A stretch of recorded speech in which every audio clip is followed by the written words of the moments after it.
नहीं, तैयारी तो मुझे दरभंगा जिला में 10 विधानसभा का बागडोर मेरे ऊपर है और 10 विधानसभा को लीड करने का जवाबदेही मेरे ऊपर है। मैं 10 विधानसभा में काम कर रहा हूँ। मैं जिस एक मलाह समाज से आ रहा हूँ, जो अति पिछड़ा एक मछली बेचने वाले का बेटा जो बहुत ही नीचे तबके से आते हैं, उस समुदाय से मैं आ रहा हूँ। अगर प्रशांत किशोर को लगा जो कि नहीं, एक मलाह का बेटा भी दरभंगा में किसी न किसी विधानसभा सीट से चुनाव लड़े, तो मेरे ऊपर दबाव था, मैंने दरभंगा से आवेदन कर दिया।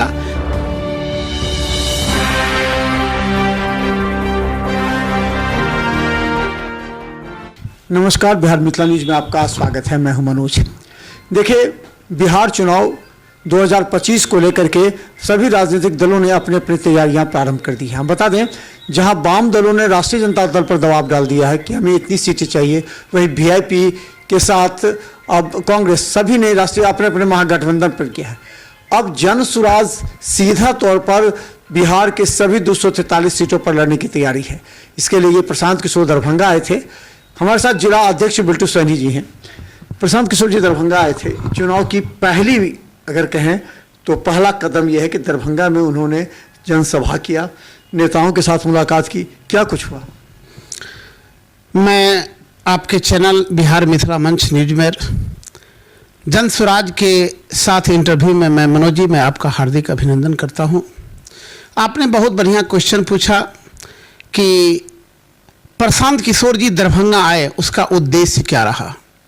मैं आपको जानकारी कर दूं कि विगत 2.5 साल से प्रशांत किशोर जी जब पूरे बिहार के एक एक गली में जो पदयात्रा कार्यक्रम किए हुए थे, तो उनका एक अपार स्नेह मिला था और जो एक आम आवाम में जो एक उत्सुकता थी, जो निश्चित रूप में अगर बिहार में तीसरे विकल्प के रूप में अगर कोई पार्टी उभरा है, स्वच्छ छवि के लिए, अपने बेदाग छवि के लिए और एक राजनेता के रूप में, रणनीतिकार के रूप में पूरे भारतवर्ष में जाने वाले, तो वैसे सख्त प्रशांत किशोर को अपार स्नेह मिला।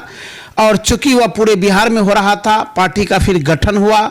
लेकिन गठन के बाद लगभग में 1 साल पूर्व से दरभंगा नहीं आ रहे थे, तो पूरे बिहार में उनका प्लान बना कि मैं पूरे बिहार के प्रत्येक अनुमंडल में पुनः आम आवाम के बीच अपने कार्यकर्ताओं के पास जाकर के मिले और अगली रणनीति जो हमारा 2025 का विधानसभा चुनाव है, उसकी बेहतर तैयारी कैसे हो जाए, जनता के बीच जन स्वराज की वास्तविक स्थिति को हम कैसे सामने में दर्शाएंगे। हम वोट इसलिए नहीं मांग रहे हैं जो कि कल के डेट में जन स्वराज पार्टी एक सरकार बना ले और मैं मुख्यमंत्री बन जाऊं। जनता के बीच में क्या प्रतिक्रिया रही? जितना जोश उमंग से पूरा जन स्वराज ने काम किया, जनता के बीच क्या प्रतिक्रिया रही? जनता कितना इस बात को महत्व समझे कि नहीं, जातिवाद से अलग हटकर प्रशांत किशोर की तरफ जाना? नहीं, एकदम जनता ने समझ ली है। चूंकि आज के भी डेट में कम से कम 50% जो ग्रामीण स्तर के लोग रहने वाले हैं, उनके पास हम सबको को वास्तविकता के बारे में जानकारी करना पड़ेगा। हमारे कार्यकर्ता पहुंच रहे हैं, लेकिन 50% जो इंटेलेक्चुअल पर्सन है, उससे जब आप इंटरव्यू लेंगे जाकर के, तो 50% में मुझे लग रहा है कि 40% आदमी जन स्वराज को 2025 में लाने के लिए अपने अंदर में कल्पना लेकर के चलना है और वह जन स्वराज को वोट करेंगे। दोनों तरफ आपके पास बड़ा मिशन, बड़ा विजन के साथ हैं। एनडीए बड़ा विजन के साथ, उनके पास जाति समीकरण भी है, उनका अपना वोट बैंक भी है। राष्ट्रीय जनता दल, वो भी अपना जो महागठबंधन का, उसका अपना अलग वोट बैंक है। इस दोनों के बीच कितना ज़्यादा लोग आपको समझ पाएंगे, आपके पार्टी को समझ पाएंगे? जो प्रत्याशी हैं वो भी अभी मतलब गुमराह हैं, क्या करना है, नहीं करना है, क्या होगा, नहीं होगा। नहीं मनोज बाबू, मेरी पार्टी में यानी कि जन स्वराज में लोग गुमराह नहीं है, गुमराह लोग कर रहे हैं। चूंकि पहली भारत की पार्टी बिहार में जन स्वराज है, जो जिनका पहला उद्देश्य बना था कि पूरे बिहार में जिस जाति की जितनी आबादी है उसके हिसाब से उन्हें भागीदारी मिलेगी। अगर समान भागीदारी मिलेगी तो उन्हें विधानसभा में उनके अपने बिरादरी के पक्ष में, अपने समाज के लिए आवाज़ उठाने का मौका मिलेगा। हमारी पार्टी तो कभी जातिवाद की बात नहीं कर रही है, लेकिन भागीदारी की बात कर रही है। और लोग अब समझ चुके हैं, जो इलेक्शन के समय में बड़ी बड़ी पार्टियां, वो सत्तासीन पार्टी हो या विपक्ष पार्टी हो, लोग कई तरह की लुभावनी बातें कह करके, जातिवाद की बातें करके, धर्म की बातें कह कर वोट ले लेते हैं और फिर सत्ता में आ जाने के बाद वही 5 साल ठगने का काम करते हैं। दरभंगा से कितने लोग प्रत्याशी के रूप में उन्होंने फीस जमा किया है, रजिस्ट्रेशन करवाया है, कितने लोग हैं, उनका बैकग्राउंड में का क्या विश्लेषण करते हैं? जितने लोगों ने किया है, कई दूसरे पार्टी के भी हैं या इस पार्टी से ही उन्होंने ताल्लुकात रखा? नहीं, जनसुराज में चूंकि ओपन था, रजिस्ट्रेशन विगत 3 महीना से चल रहा था। 11 तारीख को उनका ऑफलाइन और ऑनलाइन दोनों रजिस्ट्रेशन बंद हो चुका है। जनसुराज के ही सच्चे साथी रजिस्ट्रेशन करवाए हैं। प्रत्येक लोगों को उत्कंठा है। दरभंगा में अभी ऑफलाइन के रूप में 100 से प्लस 10 विधानसभा में आवेदन हुआ है ऑफलाइन के साथ। अब उनका स्क्रूटनी राज्य स्तर के पदाधिकारी, जिला स्तर के पदाधिकारी और प्रखंड स्तर के पदाधिकारी का एक कमेटी बनने जा रही है और वो सुपरविजन करेंगे। अगर किसी विधानसभा में 10 आवेदन हुआ है तो 10 को जवाबदेही दिया जा रहा है। जो आप अपने क्षेत्र में, आप जनता के बीच किस तरह से आप अपनी प्रतिष्ठा को लेकर आ रहे हैं, आप कितने उसके मददगार बनेंगे, उस मददगार में जिसकी सबसे ज़्यादा वोटिंग रेशियो होगा उन्हीं को एक्सेप्ट किया जाएगा और उन्हें टिकट दिया जाएगा। अच्छा, ये कहा जा रहा है, राजद बार बार कहते हैं कि बीजेपी की बी टीम है। अभी भी जैसे उन्होंने अपनी इस छवि को हटाने के लिए वक्फ बिल का विरोध किया है। वक्फ बिल जो आ रहे हैं उसका उन्होंने विरोध किया, कहा कि ये वक्फ बिल होना ही नहीं चाहिए। मुसलमानों की जो उनके अस्तित्व है उनको मिटाने का प्रयास किया जा रहा है। बहुत बहुत बढ़िया क्वेश्चन आपने पूछा। चूंकि राजद के पास कोई दूसरा कोई मुद्दा नहीं है, अभी तक मुसलमानों को उन्होंने ठगने का काम किया, उनको केवल इस्तेमाल करने का काम किया। एक सब्जियां जैसे सब्जी बना करके उनको छिलका को फेंक देने का काम किया। आज तक उन्होंने उसके बदौलत सत्ता से में आए, उनके बदौलत विपक्ष में आए, लेकिन आज मुसलमानों के लिए उन्हें ठगने के सिवा कुछ नहीं किए। बीजेपी को डर बना करके राजद वोट लेने का काम किए और राजद जो है ये कह करके उनको अपने अंदर में करते थे कि अगर बीजेपी का वोट दोगे तो तुम्हें भारत से निश्चित रूप में पलायन करने के लिए मजबूर कर देगा।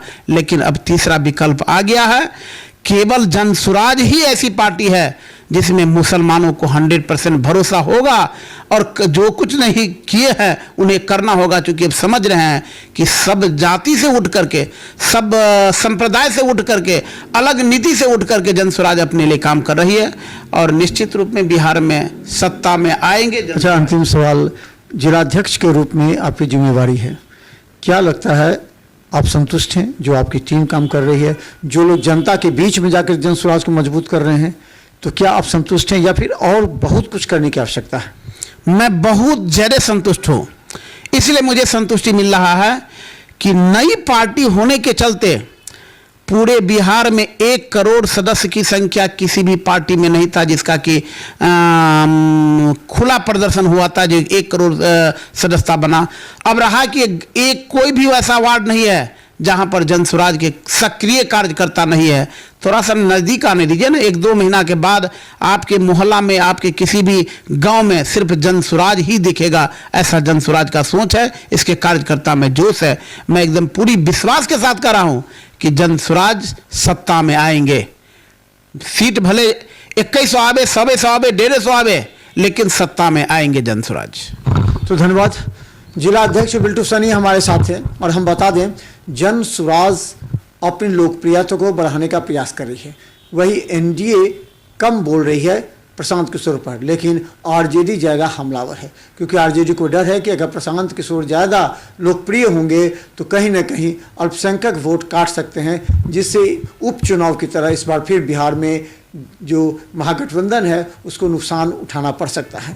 लेकिन प्रशांत किशोर दरभंगा के 10 विधानसभा में जिला अध्यक्ष के माध्यम से स्क्रूटनी भी कर रहे हैं, देख रहे हैं कि कौन सा जो है प्रत्याशी क्षेत्र में वास्तव में जनता के लिए काम कर रहा है या खाली हवाई नेता बन करके 21,000 रुपया जमा करके वो अपनी भूमिका अदा कर। एक अंतिम सवाल है ये कि प्रत्याशी तो करीब 100 के आसपास आपने कहा है हमने, आपके भी आपने जिलाध्यक्ष के रूप में काम किया है, तो आप कहाँ से तैयारी कर रहे हैं, किस लेवल पर तैयारी आपकी पहुंची है?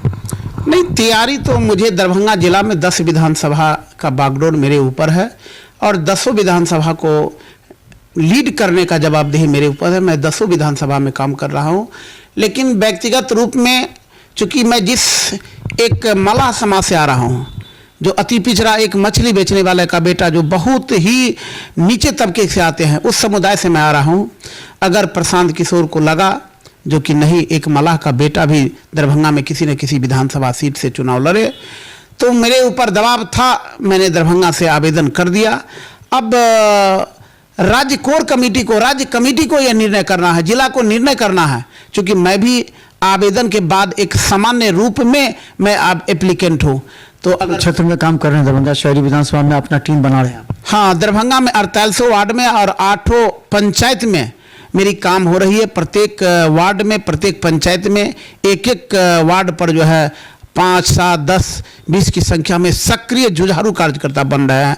अब मान लें कि मुझे टिकट नहीं भी मिलेगा, अगर दूसरे ही हमारे जनसुराज को मिलेगा तो जनसुराज दरभंगा से लीड करेंगे और जीतेंगे। अगर मुझे मिला तो निश्चित रूप में मैं पार्टी में समर्पित होकर के आगे मैं काम करूंगा, और जिलाध्यक्ष का जो एक जवाबदेही है पूरे जिला में काम करना, उसी तरह से मैं निरंतर काम करते रहूँगा।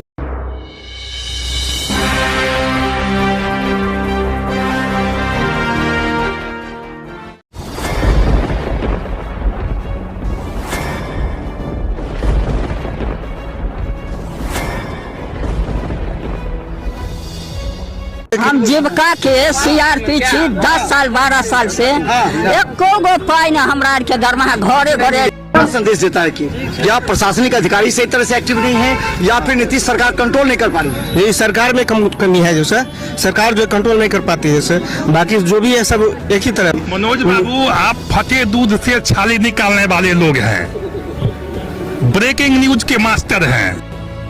गरीब का ये सब गरीब का है ही नहीं, शासन सत्ताकार आदमी है, ये सब बर्बाद कर दिया बिहार को। तो निश्चित तौर पर केंद्र में भी हमारी सरकार होती है, बिहार में भी हमारी सरकार होती है, तो पलटू राम में फिर पलट जाती है।